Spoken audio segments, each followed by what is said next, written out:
Il y a des idées qui naissent dans les salles blanches, loin des projecteurs. Celle-là a mis 15 ans à mûrir.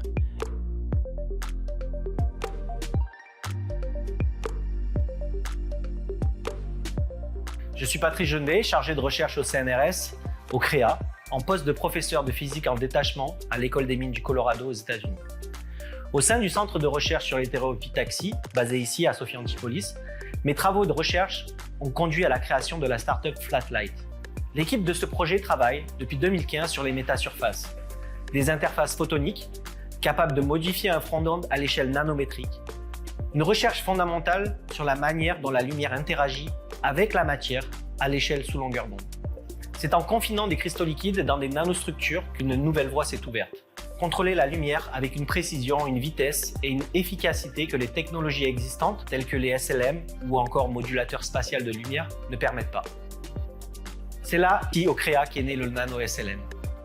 Des piliers de taille d'environ une centaine de nanomètres sont gravés selon des procédés compatibles avec la microélectronique, qui incluent des procédés de lithographie électronique, des dépôts de couches minces ou encore de gravure ionique. Ces surfaces sont ensuite infiltrées de cristaux liquides qui nous permet de réaliser une surface optique programmable, reconfigurable en temps réel, pixel par pixel, à des vitesses approchant le mégahertz, 10 fois plus dense que les modulateurs actuels, 100 fois plus rapide et 2 fois plus efficace en diffraction. En 2024, l'équipe franchit un cap supplémentaire, elle fonde Flatlight pour transformer ses résultats de recherche en produits réels. Les premières applications visées sont concrètes et immédiates, comme les commutations optiques ultra rapides pour les data centers par exemple, ou encore le contrôle de pinces optiques pour les ordinateurs quantiques à atomes neutres, où manipuler des milliers de qubits simultanément reste l'un des verrous majeurs du passage à l'échelle. En permettant de contrôler dynamiquement la propagation de la lumière à l'échelle sous longueur d'onde, les métasurfaces reconfigurables ont le potentiel, alors bien entendu c'est un potentiel à long terme, mais de pouvoir redéfinir l'architecture de calcul vers du calcul optique. Ce qui nous anime depuis le début, c'est une conviction simple. La lumière est le vecteur d'information le plus rapide, le plus efficace, peut-être même le plus fondamental que nous connaissons.